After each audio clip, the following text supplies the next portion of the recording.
오늘 13장의 이야기는 우리 12장 32절 33절에 보시면은 여로보암이 이제 베델에다가 송아지 우상을 세우죠. 제단을 세우고 또 송아지에게 제사를 드리고 그가 지은 산당의 제사장을 일반 이제 백성들을 레위 지파도 아닌 사람들을 제사장으로 세워서 베델에 세우고 자기가 마음대로 정한 달은 여덟째 달 15일 8월 15일에 또 이스라엘 자손을 절기를 정하고 베델에 쌓은 제단에 올라가서 분향하는 이런 일들이 이제 벌어진 이런 바로 상황에 오늘 13장 이야기가 등장합니다. 오늘 13장은 사실 굉장히 어쩌면 이 이야기만 보면은 굉장히 무서운 이야기죠. 하나님의 선지자가 하나님의 말씀을 순종하다가 불순종하게 될 때 그 사람이 죽게 되는, 그리고 베델에 있는 한 늙은 선지자는 분명히 속이는 사람인데 또 갑자기 하나님 말씀이 또 그에게 임해서 또 이 사람의 하나님의 선지자를 장사하고 나중에 이 사람의 전했던 말씀들은 다 이루어질 것이다, 하나님의 메시지가 또 이렇게 발설되기도 하고 굉장히 사실 어려운, 이게 도대체 무슨 이야기인가라는 의아심을 불러일으키는 그런 본문입니다. 그러나 중요한 것은 오늘 12장 32절 33절과 13장 마지막 33절 34절 여로보암이 이 일 후에도 돌이키지 아니하고 죄를 범했다, 바로 이 이야기 사이에 이 13장의 이야기가 들어있는 것이죠. 그러므로 결국 여로보암이 세웠던 베델 제단을 향한 하나님의 심판의 메시지가 바로 이 이야기의 중심 주제다라는 것을 우리가 한번 간파할 수 있을 것 같습니다. 중요한 것은 오늘 우리 이제 한번 이 본문에 들어가서 베델에 온 선지자, 그리고 베델에 살았던 늙은 선지자, 그리고 이 두 사람 사이에서 지금 하나님께서 역사하시는 이런 일들, 이걸 통해서 우리에게 던지시는 하나님의 메시지가 무엇인지를 살펴보도록 하겠습니다. 먼저 한 1절부터 10절에서 오늘 베델에 온 선지자의 모습을 한번 보겠는데요. 그가 베델에서 지금 여로보암이 제단 곁에서 분향하고 있는 바로 그때 13장 1절이죠. 하나님의 사람이 여호와의 말씀으로 말미암아 유다에서부터 베델에 올라왔습니다. 그러니까 이미 베델에 제단을 쌓고 있는 이런 상황에서 하나님의 역사가 이제 유다에서 시작됐겠죠. 그래서 그를 이렇게 불러왔는데 마침 여로보암이 이 베델 제단에서 분향하고 있을 바로 그때입니다. 어쨌든 여호와의 말씀으로 말미암아 그곳에 이르렀다라고 기록하고 있고, 2절에서 하나님의 사람이 제단을 향하여 여호와의 말씀으로 외칩니다. 제단아 제단아 여호와께서 이와 같이 말씀하시기를 다윗의 집에 요시아라 이름하는 아들을 낳을 텐데 그가 이 산당 제사장을 내 위에 제물로 바칠 거고 사람의 뼈를 내 위에서 살을 것이다.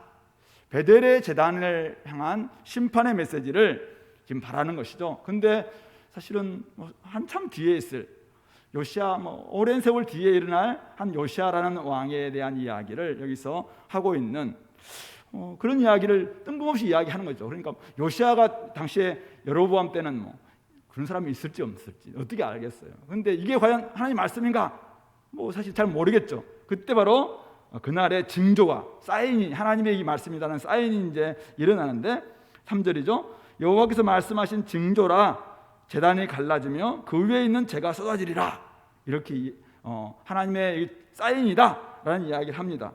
여로보암은 무슨 소리냐 하고 손으로 이제 이렇게 하지 말라라고 이야기하는데 5절 하나님의 말씀이 하나님의 사람이 여호와의 말씀으로 보인 징조대로 제단이 갈라지고 재가 제단에서 쏟아지는, 이게 결국은 하나님의 말씀이다라는 것의 증거로 이렇게 이제 드러나는 것입니다. 이럴 때 이제 여로보암은 어떻게 되겠습니까? 여로보암의 죄를 지적하기 위해서 하나님께서 하나님의 사람을 좀 보낸 거잖아요. 그러면 여로보암은 이때 사실은 자기가 아이야 선지자로 통해서 은혜도 받았고 하나님의 약속도 받았고 다윗처럼 하나님께서 그의 왕국을 지켜주시겠다라는 그런 이전에 그런 약속도 받았으니까 내가 좀 잘못했구나 이렇게 회개를 했어야 돼요. 그런데 오늘 어떻게 합니까? 아까 우리 4절 보면은 여로보암 왕이 하나님의 사람이 베델을 향한 이 외치는 이때 제단에서 손을 펴며 그를 잡으라 이렇게 이야기합니다. 그렇게 하니까 그를 향하던 편 손이 말라서 그냥 손이 막 말라서 그냥 거두지도 못하고 이런 상황입니다. 이럴 때 이제 왕이 6절에 나를 위해서 좀 은혜를 구해달라. 그래서 이 하나님의 사람이 기도하죠. 그러니까 손이 다시 성해져서 다시 회복되어서 전과 같이 됩니다. 그러면은 진짜 그 앞에서 그냥 무릎 꿇고 알겠다고, 하나님께서 이렇게 역사하셨구나, 하나님이 말씀하셨구나 이렇게 해야 되는데 7절 보면은 왕이 하나님의 사람에게 나와 함께 집에 가서 쉬라, 내가 네게 예물을 주겠다. 무슨 예물일지 뇌물일지 모르겠지만 어쨌든 지금 여로보암이 사실은 이렇게 좀 회유하고 있는 거죠. 나랑 같이 가서 집에 가서 좀 먹고 좀 쉬면 내가 예물을 주겠다 이렇게 이야기합니다. 그런데 이미 하나님은 이 사실을 간파하셨던 것 같아요. 그래서 8절 9절에 이 하나님의 사람이 왕에게 이야기합니다. 왕의 집 절반을 내게 준다 할지라도 저는 가지도 않겠고 떡도 물도 먹고 마시지 않겠습니다. 왜냐하면은 9절에 여호와의 말씀이 내게 이미 이렇게 말씀하셔서 떡도 먹지 말고 물도 마시지 말고 되돌아가되 가던 길, 돌아왔던 길로 가지 말고 다른 길로 가라고 했다 해서 이제 그렇게 갔다라는 내용입니다. 하나님의 사람, 오늘 베델에 온 선지자 어떤 사람입니까? 어디든지 하나님께서 보내시는 곳으로 나아가고 또 하나님의 말씀대로 전하는 사람, 이 하나님의 사람이죠. 하나님의 선지자는 어떤 사람인가? 어디든지 보내는 곳이라면 가는 사람, 그곳에 가서 하나님께 전하라고 하는 메시지, 그게 구원의 메시지든 심판의 메시지든 전하는 사람이 하나님의 선지자요 하나님의 사람입니다. 평민에게도 갈 수 있고 왕에게도 갈 수 있고 하나님의 성전에도 갈 수 있고 또 우상의 제단을 쌓고 있는 우상 숭배의 진원지에도 찾아가서 하나님의 심판의 메시지를 전하는 사람이 바로 하나님의 사람입니다. 반대가 있어도 하나님 메시지를 전하는 사람, 때로는 굉장히 또 그것을 영접하고 막 이런 일들이 있어 어쨌든 환영을 받든 적대를 받든 여전히 하나님께서 시키는 심부름, 하나님께서 보내시는 그 사명 감당하는 사람을 하나님의 사람, 하나님의 메신저, 하나님의 선지자다라고 이야기하는 것이죠. 오늘 보면은 유혹도 직면할 수 있고 하나님 말씀을 희석시키려고 하는, 심판을 메시지를 좀 변개하려고 하는 회유도 분명히 있을 수 있다라는 것을 보여주는데, 어쨌든 하나님의 사람은 하나님께서 주셨던 그 말씀, 그것을 굉장히 소중하게 생각하면서 그 말씀 그대로만 전하고 말씀 그대로 자기가 행동하고 말씀 그대로 가지 말아야 할 것은 가지 말고 먹지 말라는 것은 먹지 않고 되돌아가지 말라 하면 돌아가지 않는 이런 사람이 하나님의 사람이다라는 것을 오늘 1절 10절에서는 우리에게 잘 보여주고 있습니다.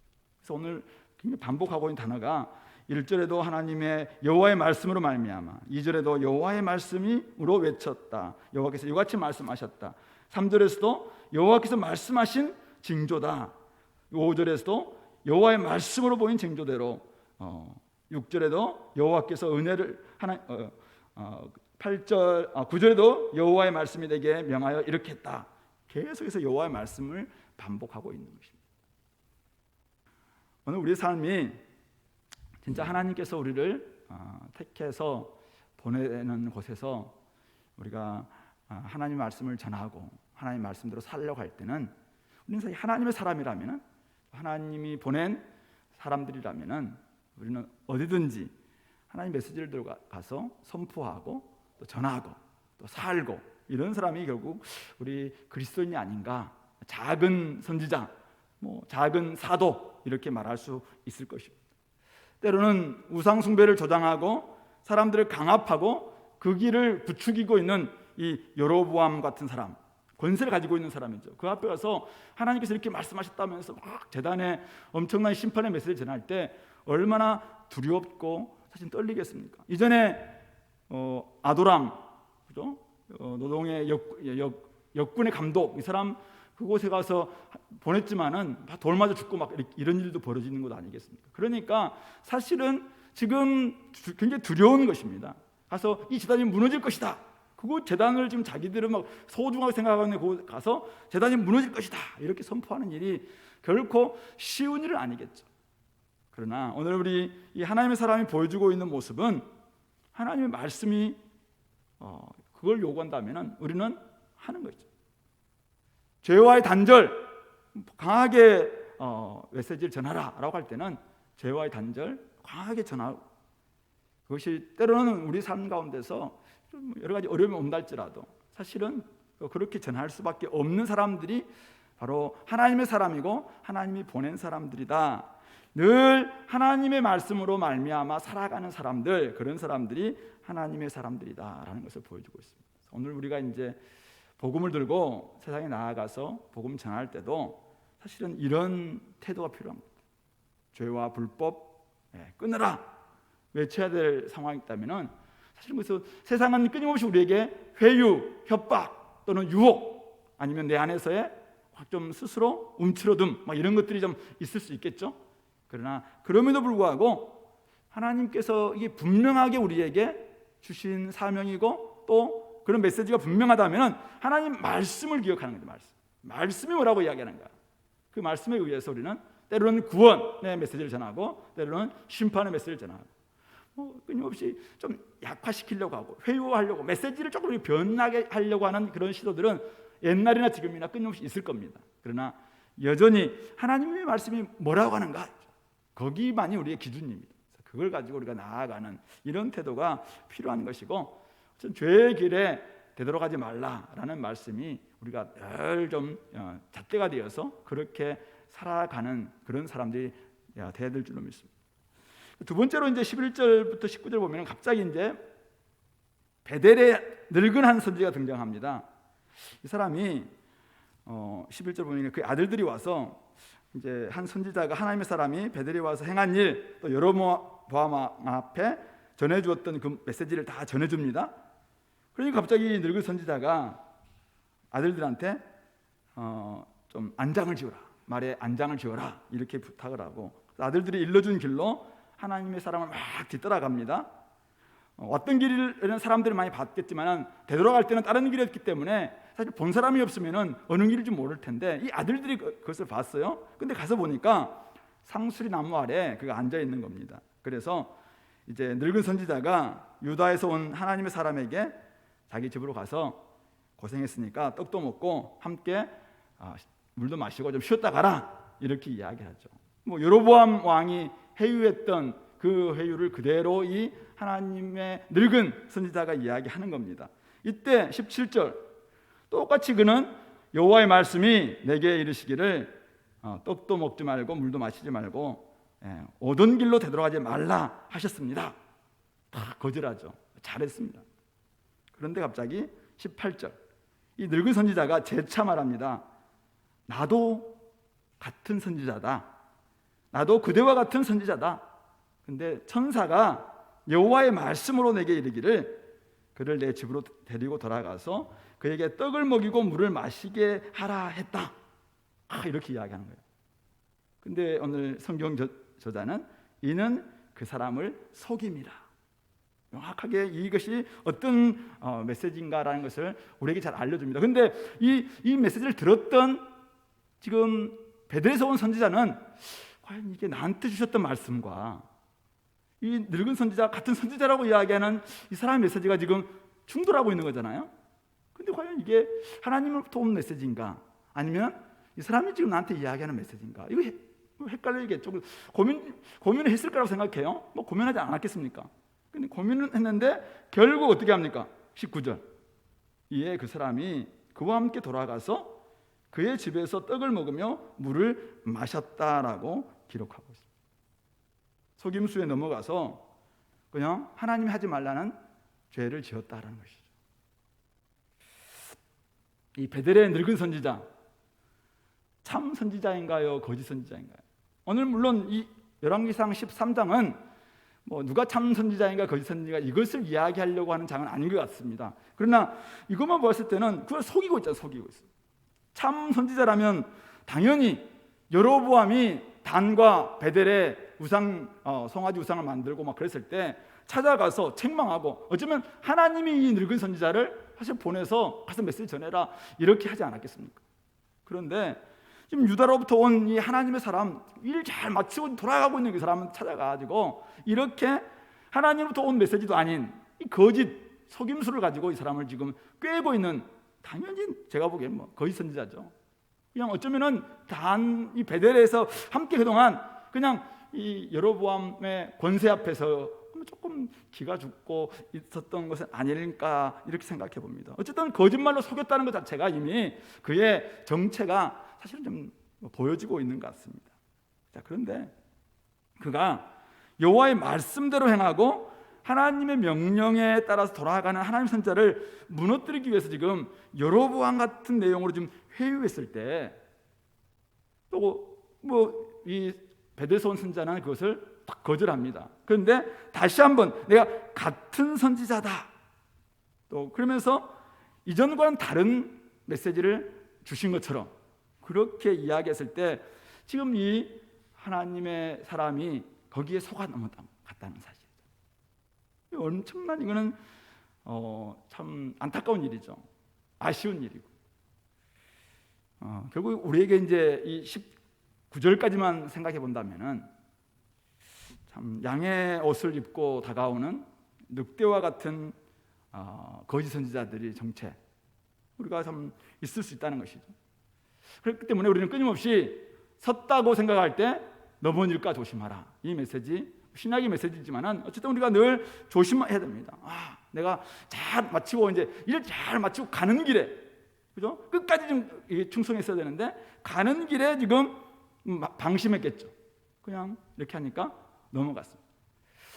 따뜻한 미소, 아니면은 같은 선지자, 내가 같은 길을 가고 있는, 같은 직업이다, 막 이런 좀 우리 같은 업종에 있는 사람인데, 야, 내가 지금 오랫동안 있는데 하나님이 이렇게 야, 수고했다고 좀 하나님이 새로운 말씀 주셨어라고 이야기하니까 좀 그런가 하면서 결국 이렇게 속아 넘어가는 거잖아요.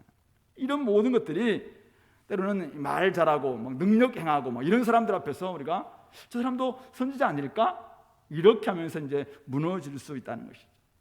자, 이럴 때 오늘 중심 메시지는 아닙니다만은, 자, 새로운 계시가 임했다, 이럴 때 우리가 어떻게 그 분별할 것이냐 이거죠. 오늘날도 물론 오늘날은 이제 최종 계시인 성경이 완성된 뒤에는 새로운 계시는 없습니다.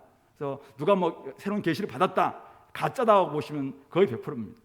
그러므로 새로운 계시는 없습니다. 물론 하나님께서 새로운 우리에게 막 은사를 통해서 기도의 응답을 주시기도 하고, 또는 때로는 뭐 꿈을 막 보여주기도 하고 이런 일이 있지만은, 그럴 때도 여전히 말씀의 계시와 말씀의 기준과 늘 점검할 필요가 있는 것이죠.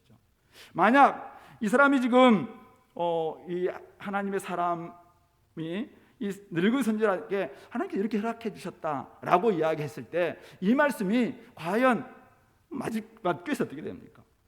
진짜 만약 여로보암과 똑같은 제안을 지금 하고 있는데 여로보암이 뭐 회개를 했다든지, 아니면 뭐 하나님께서 보여주셨던 증거가 있다든지, 아까 우리 징조처럼 이런 것도 있어야 되는데 이런 것도 없는데도 불구하고 같은 선지자다라는 그 말 한마디에, 새로운 계시에 그가 그냥 새로운 계시라는 말에 그냥 속아 넘어가고 있는 것이죠.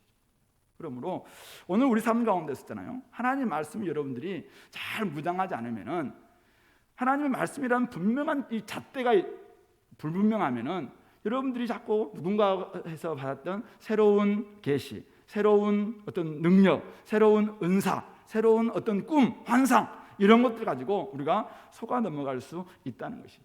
끊임없이 우리가 뭐 갈라디아서 이야기하고 있는 것처럼 교무하게 가만히 들어온 그런 거짓 복음, 이것이 주입됨으로 말미암아 결국은 오늘 이 하나님의 사람의 생명까지 빼앗아가는 이런 일들이 벌어지는 것처럼 오늘 우리의 삶 가운데서도 이런 일들이 있을 수 있다는 것이죠. 그러므로 우리가 하나님의 말씀을 잘 준비해서 잣대에 대해서 명확하게 이걸 가지고 어떤 누군가가 새로운 것을 받았다고 할 때 이 하나님 말씀으로 비교해 봐야 됩니다.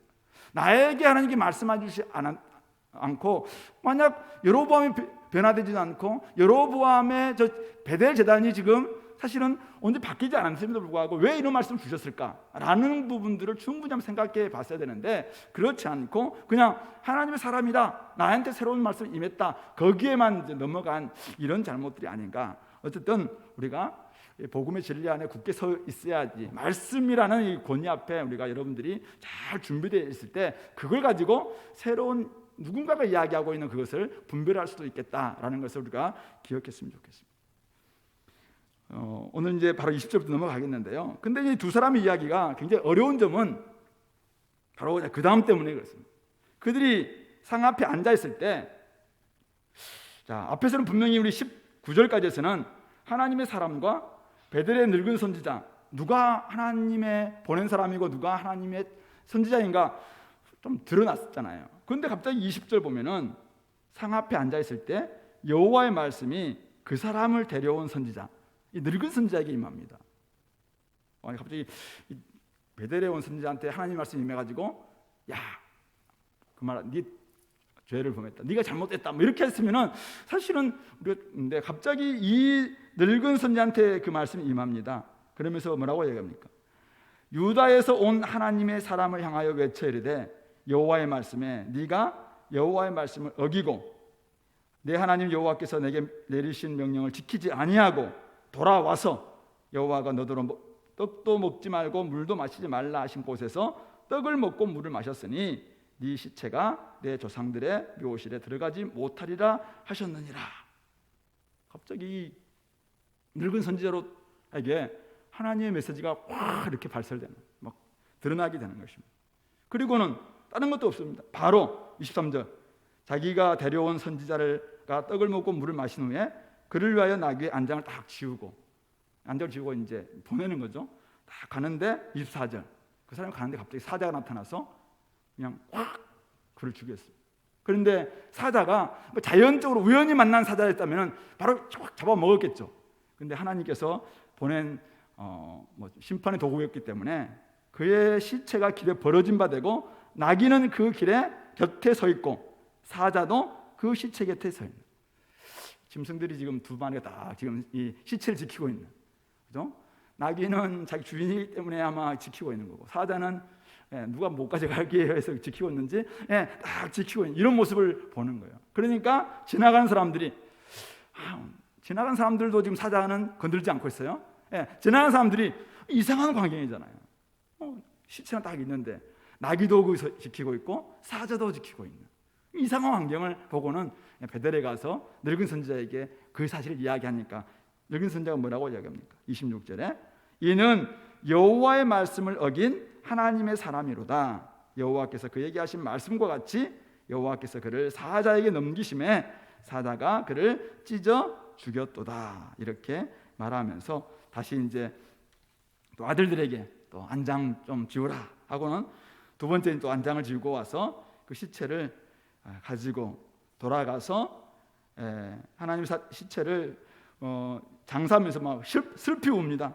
30절 보니까 자기 묘실에 두고 오라 내 형제여 하면서 슬피 울고, 또 장사하고 난 다음에는 아들들에게 이야기하죠.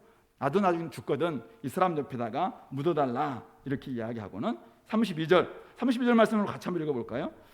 그가 여호와의 말씀으로 베델에 있는 제단을 향하고 또 사마리아 성읍들에 있는 모든 산당을 향하여 외쳐 말한 것이 반드시 이룰 것임이니라.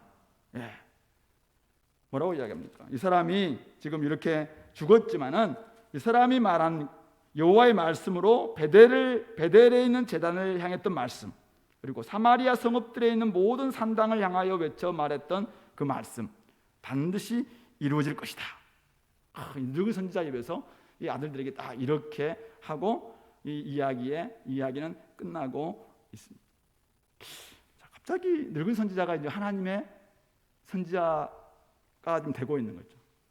하나님은 이 늙은 선지자를 통해서 지금 하나님의 뜻이 무엇인지 하나님의 메시지를 그대로 좀 보여주고 있고, 그리고 그동안 하나님의 정말 메신저가 돼서 베델을 향해서 막 심판의 메시지를 전하고 또 사마리아 성읍을 향해서 심판의 메시지를 전했던 이 베델에서 온 젊은 선지자인지 모르겠지만 선지자는 그냥 죽임당한, 길에서 죽임당하고 버림받은, 오늘 보니까 처음에는 하나님의 사람 이렇게 표현되고 있었다가 두 번째는 그냥 선지자 이렇게 표현하고 있다가 또 나중에는 시체에 버려진, 25절 보면은 길에 버려진 시체 이렇게 표현하고 있고 26절에서는 여호와의 말씀을 어긴 하나님의 사람 이렇게 표현하고 있습니다. 그러니까 처음에는 하나님의 사람이었다가 마지막에는 하나님 말씀을 어긴 하나님의 사람이 되고 있는 이런 사실은 이해할 수 없는 이런 일들을 오늘 이 성경에 기록하고 있는 이유가 무엇인가? 종합해 보면은 결국은 이 베델에 온 하나님의 사람은 하나님 말씀을 전했으나 하나님 말씀을 끝까지 지키지 아니함으로 말미암아 하나님 말씀대로 죽었다 이거잖아요. 오늘 메시지는 이거예요. 하나님의 사람은 하나님 말씀대로 하나님 말씀을 전했습니다. 순종했습니다. 잘했던 일이죠. 그런데 하나님 말씀을 끝까지 지키지 않으므로 하나님 말씀대로 그는 죽임 당했다. 이게 오늘 이 이야기에 어쩌면 줄거리죠, 줄거리. 뭐 늙은 선지자에 대해서는 어쨌든 그의 죽음은 오늘 이 늙은 선지자의 말대로 하나님 말씀이 그가 전했던 게 하나님 말씀, 이 말씀은 반드시 이루어진다라는 것을 보여주고 있는 이 사람의 죽음은 어쩌면 뭐냐면은 하나님 말씀은 진짜 내가 죽음으로써 그 선지자가 죽음으로써 하나님 말씀은 반드시 이루어진다라는 것을 지금 보여주고 있고 이 늙은 선지자의 입을 통해서도 그것이 증거되고 있는 것이죠. 그러므로 지금 베델의 산당에서 벌어지고 있는 제단에서 벌어지고 있는 지금 이 성화주의 우상 숭배 이 일은 반드시 하나님께 심판하실 것이고 또 사마리아 성읍에서 벌어지고 있는 온갖 죄악들은 반드시 하나님의 심판에 직면할 수밖에 없다라는 것을 우리에게 보여주고 있는 것이죠. 한 번의 실수, 하나님 어떻게 이렇게 할 수 있습니까? 이렇게 우리는 좀 의아해할 수도 있습니다. 하나님 말씀을 그동안 열심히 섬겼고 또 유다로부터 베델까지 와서 메시지를 잘 전했고 그것도 이 하나님의 사람이라고 또 선지자라고 속이면서 이 사람을 지금 회유했는데 속였는데 이 속인 사람 잘못 아니냐? 속인 사람 잘못. 그런데 이 사람이 도대체 물 한 잔 먹고 떡 한 번 먹었다고 어떻게 이렇게 하나님은 매정하시게 이 베델에 온 선지자를 이렇게까지 길에서 그냥 죽게 만드냐? 그래서 우리가 도덕적 윤리적 관점에서 보면은 하나님은 정말 매정하신 분 같고 막 이런 우리 말씀 보면은 도대체 하나님은 어떤 분이시? 이렇게 헷갈릴 수도 있는 이런 이야기죠. 또 도대체 누가 과연 하나님의 선지자냐? 이 부분도 누가 참 선지자인가? 헷갈릴 수 있는 이런 메시지가 이 안에는 곳곳에 있는 것 같습니다. 근데 중요한 것은 이거예요. 중요한 것. 하나님 말씀을 끝까지 순종하지 못함이 죽음을 불러오는 재앙으로 작용했다. 당연히 베델의 제단도 사마리아 성읍도 그렇게 될 것이다. 하나님의 메시지를 전했던 선지자마저 이렇게 된다면은 당연히 이전에 한번 은혜를 받았던 베델이라 할지라도 여전히 하나님께서 은혜를 약속하고 또 사마리아 10개 지파들을 통해서 북이스라엘을 하나님께 허락해 주셨다 할지라도 하나님 말씀 앞에 불순종한다면은 그들의 운명 또한 이렇게 될 수밖에 없다라는 것을 잘 보여주는 이야기인 것입니다. 하나님 말씀이 얼마나 엄중한지 하나님의 선지자도 예외일 수 없다라는 것입니다. 어쩌면은 오늘 이 선지자의 운명은 그 죽음마저도 하나님 메시지가 되어야 된다라는 것을 보여주고 있는 것입니다. 사실은 우리가 선지서를 많이 읽어보면은 선지자의 삶은 항상 그랬던 것 같아요. 선지자의 삶은 삶과 죽음마저도 삶의 모든 것들이 다 하나님의 메시지일 수밖에 없습니다. 그래서 때로는 그냥 아내가 죽기도 하고 때로는 멍에를 매기도 하고 때로는 그냥 어둠 구덩이에 갇히기도 하고 때로는 늘 그냥 이 베옷을 입고 다니기도 하고 이렇게 하면서 철저하게 때로는 그냥 음란한 여인과 함께 결혼해야 되기도 하고 이것을 도덕적 윤리적 잣대를 가지고 보면은 이해할 수 없는 일이 많아요. 그러나 하나님의 사람이 하나님의 선지자가 어떤 사람인가 그들의 입에서 나오는 메시지일 뿐만 아니라 삶 전체 어쩌면 죽음마저도 하나님의 메시지를 위한 도구 사실 그런 운명 이것이 바로 하나님의 사람 선지자의 운명이 아닌가라는 생각입니다. 물론 자기의 책임도 분명히 있습니다. 자기의 잘못으로 말미암아 지금 이렇게 된 것 이것을 하나님의 도구 무조건 도구다라고 이렇게 해석해서는 안 될 거라고 생각합니다. 그러나 중요한 것은 그는 하나님의 사람으로서 충성했고 순종했었습니다. 그러나 마지막 지점에서 넘어졌고 하나님의 심판으로 죽임당했습니다. 하지 말라고 한 일을 했고 가지 말라고 했던 곳에 돌아갔기 때문에 당했던 이런 메시지. 이것은 결국 그가 죽음으로 말미암아 결국 모든 사람들도, 모든 왕도, 또 종교적인 공동체도 이렇게 될 수 있다라는 것을 보여주고 있는 것이죠. 그러므로 오늘 저와 여러분들 하나님의 말씀을 얼마나 두렵고 떨림으로 순종해야 되는가라는 것을 우리는 생각해 봐야 될 줄로 아십니다. 하나님의 말씀, 구원의 메시지든 심판의 메시지든 반드시 이루어집니다. 베델의 제단을 향한 메시지도, 사마리아 성읍을 향한 메시지도 반드시 이루어집니다. 그러므로 오늘 우리를 향한 하나님의 메시지도 반드시 이루어진다는 것이죠. 그러므로 두렵고 떨림으로 우리는 말씀 앞에 서야 될 것이고, 그 말씀 앞에서 우리가 어떻게 그 말씀이 우리에게 말씀하고 있는지, 가라고 하는 것이 뭐든지, 가지 말라고 하는 것이 무엇인지, 어떤 것을 조심하라고 하는지, 어떤 것들은 그냥 취해도 된다라고 하는지, 이 부분들을 우리가 명확하게 들을 수 있어야 됩니다. 그렇지 않고 그냥 나는 예배만 잘 들었으면 됐습니다, 이렇게 해서는 안 됩니다. 우리가 처음부터 끝까지 하나님 말씀이 오늘 우리 삶을 어떻게 지금 조명하고 있는지, 어떻게 가르치고 있는지, 어떻게 책망하고 있는지, 어떻게 교정하고 있는지, 이런 부분들을 명확히 알지 않으면 사실은 우리는 끊임없이 우리가 하면서 왜 하나님은 나에게 이렇게 합니까? 이런 항변할 수 있는데요, 중요한 것은 내가 제대로 말씀 앞에 서고 말씀대로 살고 있느냐 이거죠. 오늘 선지자는 우리에게 이야기합니다. 나도 이렇게 당했다. 누구도 예외될 수 없다. 그러므로 하나님 말씀 앞에서, 아니 하나님 앞에서는 늘 겸비하게, 겸손하게 살아가야 된다라는 것입니다. 무엇보다도 오늘 우리 21세기를 살아가고 있는 저와 여러분들, 우리는 찬양합니다. 하나님이 가라고 하시면 가고 서라고 하면 서겠다라고 이야기합니다. 진짜 그렇게 하시기 바랍니다. 하나님이 가지 말라고 하는 곳 가지 마시기 바랍니다. 가서는 안 되는 길이 있습니다. 오늘 본문에 보면 되돌아가지 말라, 돌아가지 말라, 이런 표현들이 굉장히 많이 나와 있습니다. 죄의 길, 우상 숭배의 길, 하나님이 가지 말라고 하는 길. 그래서 우리의 삶이 아무리 많은 사람이 간다 할지라도 그 길로 돌아가서는 안 됩니다. 그 길은 망하는 길입니다. 그 길은 심판의 길입니다. 그러므로 우리는 하나님께서 말씀이 뭐라고 말씀하시는지를 늘 귀담아 듣는 이 열린 귀가 필요하고, 그 열린 귀를 통해서 우리는 우리의 손과 발 어디로 가야 되는가 분명하게 우리는 정하고 그 길로 가야 할 줄로 생각합니다.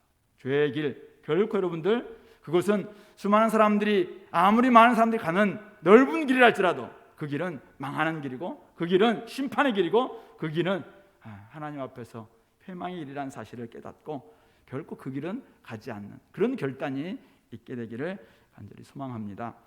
말씀을 결론을 맺겠는데요, 오늘 33절 34절, 여로보암이 이 일 후에도 그의 악한 길에서 떠나 돌이키지 아니하고 다시 일반 백성을 산당의 제사장으로 삼되 누구든지 자원하면 그 사람을 산당의 제사장으로 삼았으므로 이 일이 여로보암 집에 죄가 되어 그 집이 땅 위에서 끊어져 멸망하게 되니라. 이 엄청난 사건을 경험했음에도 불구하고, 이 엄청난 사건 후에도 여로보암은 그 악한 길에서 돌이키지 아니하였다는 것입니다. 악한 길에서 돌이키지 않고 반면에 다시 돌아와서 다시 제사장을 임명하는데 레위 제사장 아니고 일반 백성들을 산당의 제사장으로 임명합니다. 그리고 자원하면은 무조건 그 사람을 제사장으로 삼아주기도 합니다. 이 일이 여로보암의 집에 죄가 되어서 그 집이 땅에서 끊어져 멸망하게 되는 그런 결과, 그 씨앗이 되었다라고 말씀하고 있습니다. 당연히 14장이 넘어가면은 그 집안이 이제는 망하는, 아들 죽고 누구 죽고 막 이런 일들이 벌어지는, 사실은 이 그런 계기, 그런 기회 되고 있다는 것입니다. 여로보암 어떤 사람입니까? 우리가 11장 12장 앞에서 봤습니다. 솔로몬의 여러 가지 죄 때문에 하나님께서 어쩌면 택한 사람이죠. 사실은 하나님께서 은혜를 주셔서 많은 은혜를 주었고 10개 지파가 북이스라엘에 사실은 나라를 이룰 수 있도록 여로보암에게 하나님께서는 기회를 주셨습니다. 많은 은혜를 주셨음에도 불구하고 깨닫지 못하고 제멋대로 자기의 길을 걸어갔던 사람입니다. 베델에 온 선지자가 던진 하나님의 말씀, 그는 그 말씀 앞에서도 그는 그 강력한 경고 메시지 앞에서도 그는 마음을 바꾸지 않았습니다. 그리고 죽음을 통해서 보여준 심판의 메시지 앞에서도 그는 악한 길에서 떠나지 않고 도리어 다시 와서 똑같이 일반 제사장을 또 사와서 그 길을 절대 바꾸지 않았더라. 하나님 말씀이 뭐라고 아무리 이야기해도 절대 자기의 고집을 꺾지 아니했다라는 그 내용입니다. 회개할 기회를 주셨음에도 불구하고 죄를 죄로 여기지 않기 때문에 도리어 더 죄를 더하는 거죠. 그러니까 더 큰 위기로 나아가는 그런 기회가 되고 있는, 너무 슬픈 이야기입니다. 하나님 은혜가 끊어지면은, 하나님이 아무리 그동안 은혜를 주셔도 하나님 은혜가 딱 끊어지면은 땅에서 끊어지는 것 시간 문제입니다. 오늘 우리 삶 가운데서 그동안 은혜를 많이 받았다 할지라도, 아니 은혜를 폭포수같이 받았다 할지라도, 내가 죄에서 돌이키라는 하나님의 메시지를 아무리 들음에도 불구하고 그것을 들어도 그냥 자기를 강화시키고 변화되지 않고 끊임없이 자기 고집을 강화시키고 자기의 그냥 방식을 강화시키고 이렇게 하면은 사실은 은혜 끊어지는 것 시간.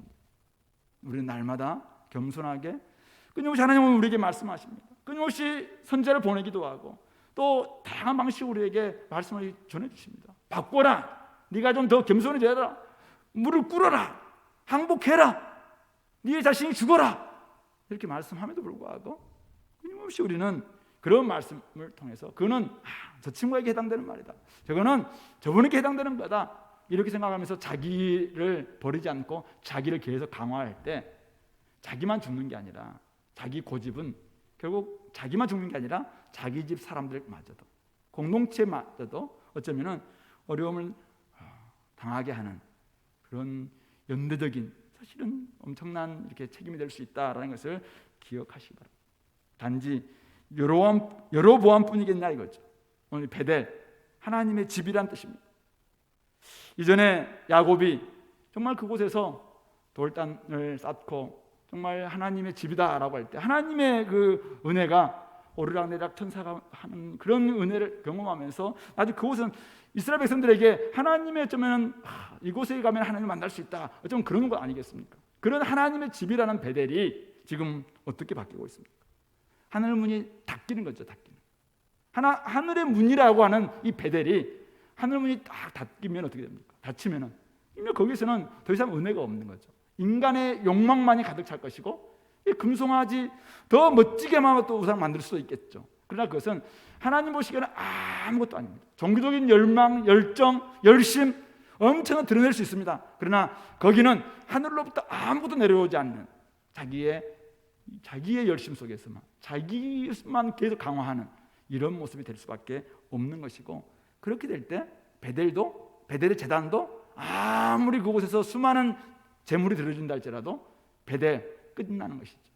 오늘 우리의 삶도 마찬가지입니다. 종교적인 우리가 열정을 가지고 많이 드리는 예배가 있다 할지라도 하늘 문을 열어주시는 그 하나님을 경험하지 않고서는 오늘 우리가 살아낼 수 없다는 사실이죠. 그러므로 여러분들의 가정이 베델이 되기를 원하고, 우리의 이 공동체 이곳이 베델이 되기를 원하고, 여러분들이 가는 곳곳마다 하나님의 집 성전 되기를 원하신다면은 가장 중요한 것은 말씀 앞에서 지금 내가 짓고 있는 여러 가지 죄들, 또 지금 하나님 지적하고 있는 부분들 돌이키는 거예요. 그래서 나를 버리는 것이죠. 자기를 죽이는 것입니다. 그럴 때 하늘 문이 열리고 하나님의 사자가 오르락 내려가면서 끊임없이 우리의 기도를 가지고 올라가시고, 하나님은 또 하늘로부터 엄청난 은혜를 공급해 주시고 은혜의 보좌가 될 수 있는 것이죠. 그렇지 않으면 답이 없어요. 이 땅에서 우리가 하나님이 이야기합니다. 그래, 니들 힘으로 한번 살아가 봐라. 그러면 우리는 사실 망하는 겁니다.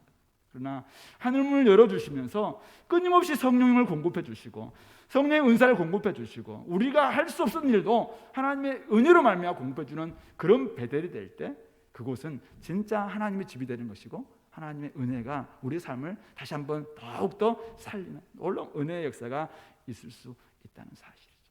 그러므로 오늘 이 여로보암과 베델의 제단, 우리에게 던지는 메시지는 분명한 것 같습니다. 죄에 대한 회개 없이는 온전한 회복은 없다. 자기를 고집하고 회개하지 않으면은 자기는 물론 자기 집 사람까지도 고생할 수밖에 없는, 고집스럽게 자기 길을 가는 사람 없도록 오늘 여로보암이 이런 하나님의 사람을 통해서 메시지를 듣고 그의 죽음을 통해서 엄청난 경고를 받음에도 불구하고 그것은 그냥 그랬을 뿐이고 남의 일이고 자기는 내 방식대로 한다, 내 일 간다, 그렇게 할 때 결국 북이스라엘은 하나님으로부터 그 집이 죄가 되어서 땅 위에서 그 집이 끊어져 멸망하게 된다라는 그런 이야기, 그 메시지 오늘 우리에게 던지는 것은 분명한 것이죠. 그러므로 오늘 하나님의 말씀을 버리고 자기 원함의 길로 되돌아가려고 하는 그런 시도를 버리시고 도리어 자기를 버리고 하나님 말씀 앞에 두 손 들고 하나님 말씀이 가라고 하는 곳에 가고 서라고 하는 곳에 서고 말씀이 정말 오늘 우리 삶 가운데서 흥황할 수 있도록 성령의 은혜를 구하고 하늘문을 열어주셔서 이곳이 베델이 되고 이곳이 하나님의 은혜가 늘 넘치는 그런 곳이 되게 되려고 오늘과 기도하는 우리 공동체가 될 수 있기를 소망합니다. 같이 기도합시다. 오늘 이 말씀을 좀 기억하시면서 하나님 아버지, 우리가 다 이해할 수 없는 그런 말씀이지만은 주시는 메시지는 분명 같습니다. 말씀을 지키다가도 결국 불순종하는 순간 하나님의 사람마저도 이렇게 죽임당한다면은 누구도 예외일 수 없다라는 사실을 깨닫고 지금까지 내가 잘 살아왔습니까? 그러나 앞으로 더 잘 살게 도와주시고 우리 공동체도 지금까지 말씀의 사람으로 지금까지 잘 왔다 할지라도 앞으로 더 말씀의 사람이 되고 하나님께 순종하는 우리 공동체 되어서 이곳이 진짜 하나님 앞에서 기름 부으시는 놀라운 은혜가 있게 해달라고 같이 한번 기도하겠습니다.